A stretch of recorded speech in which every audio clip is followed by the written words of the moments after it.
I'm going to be reacting to John Lennon interviewed by Bob Harris in 1975. Thank you, Jail Power Reviews, for requesting this. And we're going to start now. So, here we go. John, let's talk about New York first All right, of all. Bob. Let me turn it up a little bit. Because you've been here a good long time now and had I a love good John. chance to sort of digest the city. Yeah. How do you feel about New York as a city? Do you enjoy it here? I still love it. Yeah, I've been here 3.5 or 4 years, something like that. Probably 3.5. Believe it or not, I've never been to New York before, but I've always wanted to go. The thing I like best about it is it's 24 hours, and people are always saying, "What's an American?" Well, people aren't always saying it. Actually, I'm saying it. But there's no such thing in a place like New York. I don't know about the Midwest and all that, those kind of places. That's what is America, I suppose. But in New York, it's a bit like London, only more so. Like, meaning everybody's a foreigner. Nobody can speak. There's no set language. You get in a cab and you say, "I want to go to West 44th Street," and they say, "What do you say?" So it's like it's that bit I like. There's all the different nationalities here. Yeah. And sometimes in the summer, it's like being in Calcutta or something. You can cut the heat with a knife, right? And you're always hearing congas going on in the park all the time. It's like a festival going on. Yeah, where I live, it's pretty hot. And I just dig it. How different is life in New York, say, by comparison with life in London? Because, I don't know New York very well at all, but first impression I get, from, say, a 34th story window, the city looks amazing, but it feels very tense down on the street. Well, I don't know.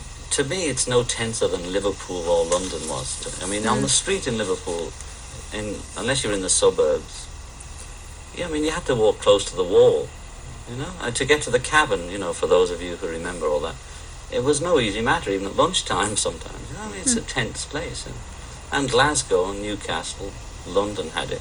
When I first got to London, it was pretty nerve-wracking. We were all putting on, we're from Liverpool and we're tough bit.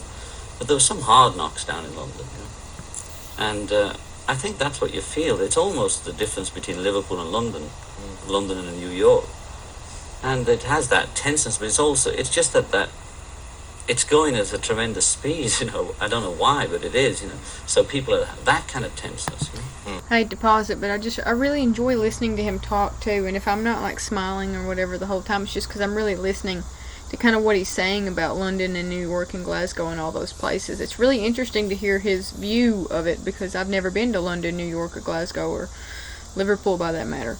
I would love to go to some of those places, but this is really interesting so far. What about the music business in New York, John? Say, for example, places to play, because there seems so much more activity here in that respect as well. Yeah, well, the whole music business was here. A lot of it's moved to the West Coast, because a lot of people like to go and lie out there, So a lot of the industry's gone down there. But there's still plenty of studios, and musicians. There's almost cliques, which I'm not keen on. That's why I like to use, a few different people from different areas. But there's a lot of action here, a lot of good musicians, and of course all the English musicians pass through here and they cut tracks or they goof around, so there's always input coming in, I get the impression, really, too, that there's a much greater kind of general awareness of rock music in this country. I saw on the television yesterday that there was a news item on Jethro Tull and their gig at Madison Square Gardens the other. I really like Jethro Tull. Is there a greater awareness of rock music over here? Well, then, they are. Profit isn't too dirty a word here, as they say. And Madison Square is the place, when anybody tours America or comes from England, wherever they come. I remember seeing videos on YouTube of Elvis at Madison Square Garden and Paul McCartney at Madison Square Garden and stuff like that. And I really enjoy that. I really like watching those. I really like watching live shows, especially from that era as well. It's so different from watching live shows now. Well, not in 2020, 2021, but in our era compared to, or our generation compared to the 50s, 60s, 70s, and 80s generation. I really enjoy watching the different eras of live music and bigger venues like Madison Square Garden or the Astrodome or things like that. And I really like what John is talking about, just the difference between the different places like New York, Liverpool, and those places. And I really like how he gives his view on those places and his take on those places and why he likes New York and what he likes about what is different about New York and Liverpool and Glasgow and those places. So I will try not to stop it too much, but it is a 17-minute long interview, so I will try to pause, not frequently, but ever so often, just to kind of give you an input of what I'm talking about. And I don't want to speak too much because I'd like to hear what John had to say in 1975. So here we go. Helpful. They have to hit Madison Square Garden and the place in LA, which I can't remember. I mean, that's the ones that count. The rest is just travel. And it's a big event, It's an interesting way to put it. And the local newsmakers, 4 or 5 channels of news. I mean, there's 3 big ones, and there's a couple thrown in of local stations, and then there's the sort of the BBC one, I call it the WNET. They all have this, so there's 8 news, and they're all looking for something to say, So they always cover the big events, especially Madison Square, whether it's Muhammad Ali or Jethro Tull. And it's a big event, And the industry is a multi-billion-dollar industry, so it's I think it's bigger than the film industry now. And I think they're getting... That's an interesting point. I'm not sure which is bigger, the film industry or the music industry. I mean, both are huge. But I don't know. I mean, they could possibly be just as big. But I mean, one is probably bigger. But I wouldn't be able to say the music industry is bigger than the film industry because we're making movies a lot too. But I would, in my personal opinion, I would probably think that the music industry is probably bigger. But if I really sat and thought about it, I would probably have to stick, if I had to stick with an answer or an opinion, I would probably overwhelmingly say the film industry, personally. They're getting aware of that.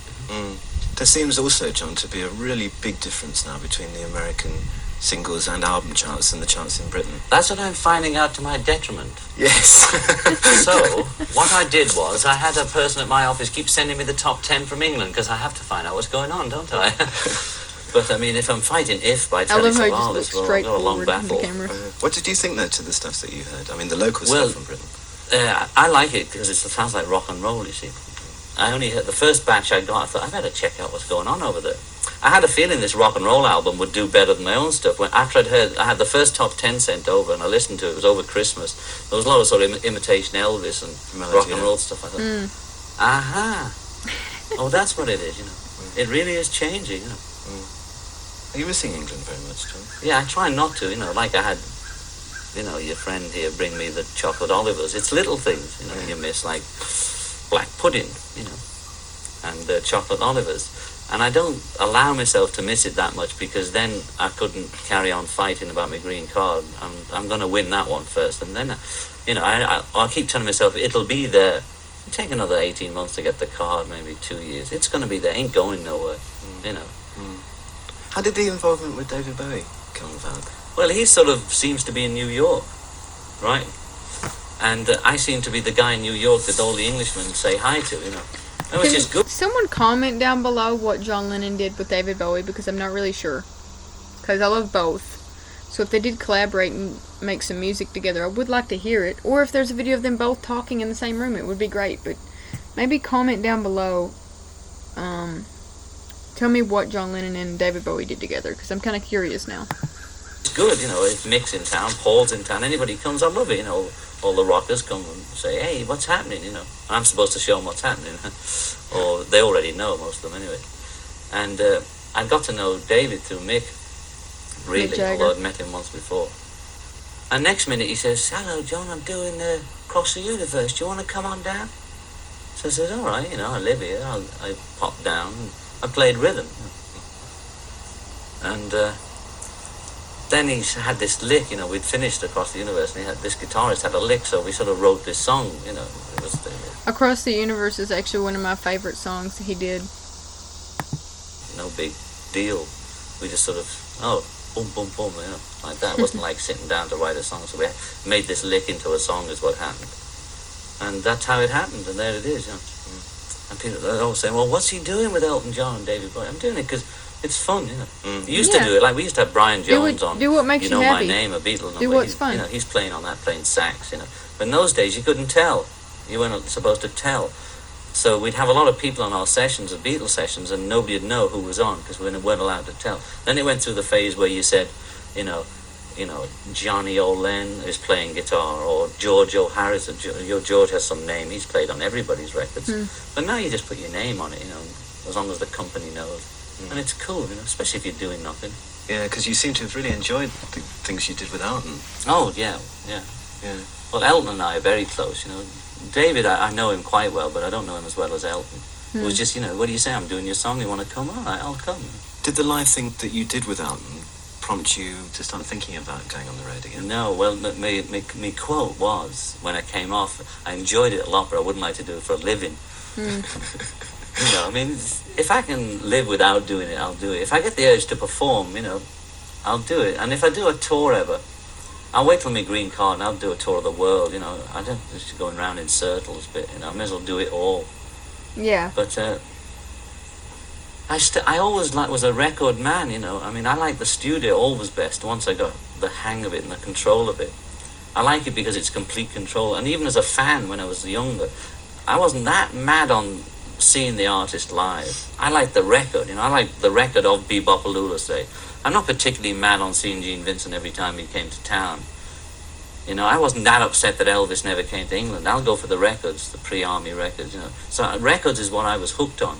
Yeah. You know, if they came around, I might go see, you know. The inevitable question. I actually have a record player, and I listen to records a lot, actually. And I don't really care for modern music that much, but there are a few new things that I like. And sometime in a video I'll have to show y'all my record collection. Yeah, I mean, are they ever going to get back together? Yeah, I mean, first of all, is there any possibility? But secondly, much more important, do you think that it's a good idea? Well, that's another point altogether, whether it'd be a good idea or not. You see, it's strange, because at one period when they're asking me, I was saying, nah, never, what the hell, go back, no, not me. And then there came to a period when I thought, well, why not, if we felt like making a record or doing something. Everybody always envisages the stage show. To me, if we were together at studio again, you know, the stage show, something else. If we got something to say in a studio, okay. Now, when I'm saying that, I turn the paper and Georgie say, not me, right? It's never got to a position where each one of us have wanted to do it at the same time. Yeah. I think over the period of being apart, we've all thought, oh, that wouldn't be nice. That wouldn't be bad, you know. I mean, I've worked with Ringo and George. I haven't worked with Paul because we had a more difficult time, but now we're pretty close, you know. So, and the other question is, would it be worth it? You know, but that is answered by if we wanted to do it. If we wanted to do it, then it'd be worth it. If we got in the studio together and thought we turn each other on again, then it would be worth it, you know. And sod the critics, you know. I mean, you know, they've got nothing to do with it. You know, the music is the music. If we make a piece that we think was worthwhile, it goes out. But it's such a, you know, it's pie in the sky, you know. I don't care either way, you know. If somebody wants to pull it together, I'll go along, you know. I'm not in the mood to pull it together, that's for sure. I've got too much, I think we all have got too much to do ourselves. But if they were all in town, I'd say, come on down, you know, put them on my record, right? Then it'd be a Beatle record. But if they were around, you know, I jammed with Paul. I did actually play with Paul, yeah. We did a lot of stuff in LA. But there was 50 other people playing too, and they're all just watching me and Paul, yeah. Yeah. You must be pleased with what Paul's doing now, John. I'm pleased that everybody's doing well, you know. Yeah. I'm more pleased that Ringo's doing well, you know, that he's got himself a good niche. Because I knew Paul would be all right. What the hell? I'm worried about him, you know. I know. No, he's going to... And when you look at them back, you know, Dylan said it about his stuff, that he found out most of it's about him. I wrote a sort of Son of How Do You Sleep on Walls and Bridges. A little different, you know. Lennon blasts Hollies. You know, that was one of the early steps. I mean, I've always been that. Our first national press was me beating up a disc jockey at Paul's 21st party. That was the first Beatles national press, and we got the back page of the Mirror. I've always been a little, you know, loose. And I hope it'll change, because I'm fed up of waking up in the papers, you know. But if it doesn't, you know, my friends are my friends, whatever way. Yeah. Let's talk about the new album, John, because really the recording of the new LP spanned quite it a long time. Spanned many eons, Bob, yes. Many eons. Well, the rock and roll album, folks, started in 73 after I'd finished Mind Games, and I was really in the middle of that, what's going on, mother, life, help. And I'd just done Mind Games, and I was thought, I've got to have some fun instead of all this writing my feelings in these songs, being the writer and the artist. I thought, what can I do to break that regime of writing the song John Lennon writes, new song, is it about him or is it about Paul or whatever. So I thought, I know, I'm always in between takes, and with the Beatles too, always would break into Bebop Alula, or we'd always jam those songs. They're my favorite songs, a lot of them. And I never did them because I admired the original so much I wouldn't dare touch them. But by now people are ruining everything, so I thought, why can't I do it?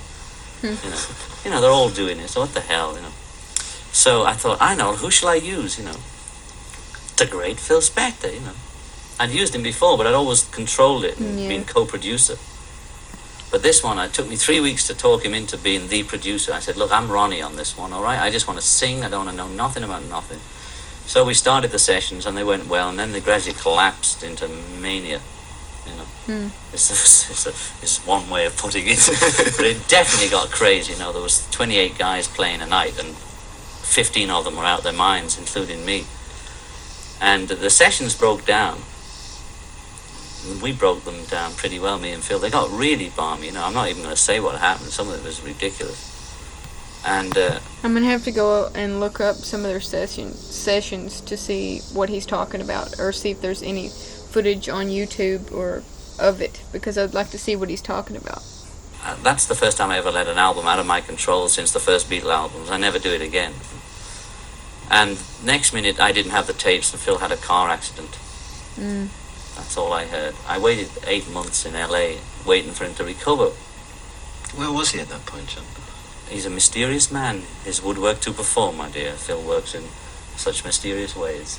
His woodwork to perform. He's a great artist, but like all artists, it's, anyway, all I knew, I was sitting around in LA waiting for the tapes to finish the album, right? So I got and that's how I ended up doing Harry. I was just hanging out with guys, and all we were doing was getting drunk and, waking up, sick.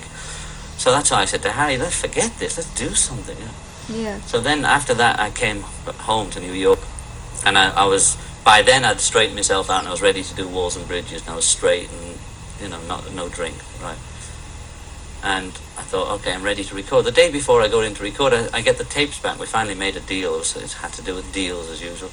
I get the Phil Spector tapes back. There's about 8 tracks. Half of them you couldn't use, for one reason or another. Like if you've got 10 people playing out of tune, and the other, like that Angel Baby is a phenomenal track. So I sorted out the best of the Spector stuff, what I thought was the best, and decided the best way to finish it was to just go in and finish it. So I did the rest of it by myself, using the basic unit that I usually use, about 8 guys. And I did it in about 5 days, 3 tracks a night, I just said rock and roll, okay, rock. We just went in, I rehearsed them a couple of days beforehand so they were loose. Then we just went in and did like take 1, Stand By Me, take 2, Bebop Alula. The opposite of what was going on down on the West Coast. And this was I've seen Stand By Me, I've seen his version of that, it's really good. A year later. I did that after Walls and Bridges. I took about a couple of weeks off, and it was a choice of either just leaving it forever and never putting it out, or trying to find some format for 4 or 5 Spector tracks, which I didn't think were singles. They might be, I couldn't tell, I was so sick of the whole thing. So I thought, now what do I do? Just leave it in the can. I hate leaving stuff in the can now. I've got no stuff in the can, neither of the Beatles.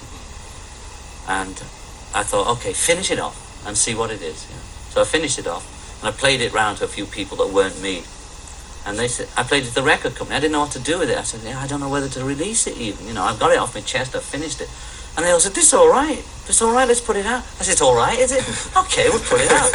And then once it went out, I thought, great, it's out, It's out after, because I've never been so long on an album in my life. It was longer than Sgt. Pepper, I normally take 8 weeks to make an album from start to finish and out in the shops, otherwise I get bored, and this has been going on and on. Presumably when the green card comes through, when you will see you in England. Oh, you bet. Of course, I've got family in England. I've got a child. who has to keep travelling. Hello, Julian. Got it in already. I've got my Auntie Mimi. Hello, Mimi, and all my other relatives who are furious at me, but we won't say why. But anyway, Mimi isn't. Well, let's stop there, John. Yeah. Thanks very much indeed. It's a pleasure. Really pleasure to meet you. And you. Hello, England. Keep sending those chocolate Olivers. Keep your chin up. We'll meet again. I don't know where, don't know when. Oh my gosh, he was funny. Gosh, rest in peace, John. It was amazing. Thank you so much for requesting that interview. It was a really good interview. I usually don't like to do super long interviews, even though I did react to a 26-minute one like yesterday, but it's only when something really catches my eye or when somebody requests for me to react to somebody's interview that I like somebody I like, that I would be interested in. But that was a really interesting one. Sorry about the background noise, I'm outside. But when John was mentioning like he hates putting things in the can, I do too. Like if I make music, which I do sometimes, it's not really, it's mostly a hobby. But if I'm like writing songs and like creating the music, I use GarageBand most of the time to actually lay down tracks and stuff and make my own music that way, because I don't have a ton of instruments and I can't play a ton of instruments. But I hate just writing a song, finishing the music only like, I don't know, halfway, and then just leaving it there for a long time, and then not knowing how I'm going to fix it or how I want to fix something if it's not the way I want. And it just drives me nuts leaving something in the can like you said. So I mean, I totally get what he means by that. But thank you so much for requesting this. This was really, really good. Stay tuned for the next reaction video.